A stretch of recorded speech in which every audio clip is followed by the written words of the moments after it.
There are three components to a successful relationship: attraction, trust, and respect. And you have to get all three pieces in place for it to really work. The first, attraction, is pretty straightforward, but some people sort of engage in wishful thinking in that regard. It's possible sometimes when someone treats you really well and you really, really like them, even if you're not really attracted to them, to sort of convince yourself you can give it a go and make it work. It usually doesn't work. It's usually confusing a friendship with a romance, and that's typically a mistake. You do need to have a good, strong attraction in a relationship, physical chemistry, I guess. Trust is really a factor of time. If you share experience over time with someone, eventually you begin to really trust them. You can rely on them. You know what to expect. The problem with trust is that it's built over time, but it can be broken very quickly, in an instant really, by a betrayal or an infidelity. And then you're back in the beginning, or even before the beginning, starting all over again to try to build trust back up. So trust is absolutely essential. And the third component is respect. And perhaps that's the most inchoate one. Respect really means that you're a little bit in awe of your partner. You just think that your partner is kind of amazing. You admire your partner. You are their biggest fan, I guess I'd put it that way. You want to be with somebody who really you think is just kind of amazing.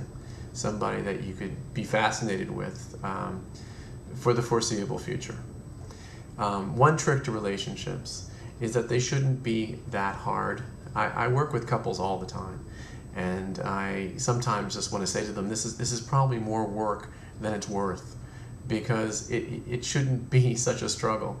A relationship should be an alliance, okay? You have a mutual goal, and you want to walk hand in hand down a path towards that mutual goal together. And that's what makes it work, is that you both have your eyes on some prize, and it's a shared prize.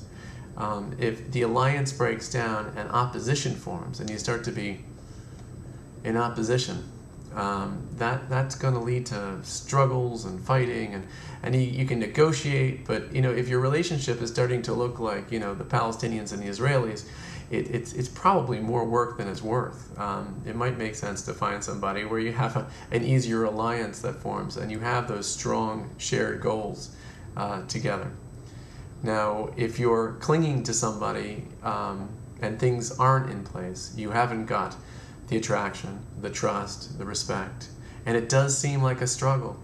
It may be that you're staying, as you suggested in your question, simply out of fear of being alone. Now, if you are experiencing solitude as abandonment, if you feel afraid to be alone, then you're really sort of regressed into a childlike state.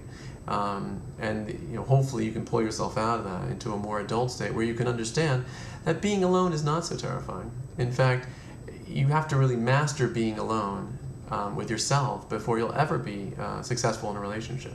If you're happy with yourself and you don't really need a relationship, then that's probably when you're going to find one that really works, because you're confident and stable and happy with who you are.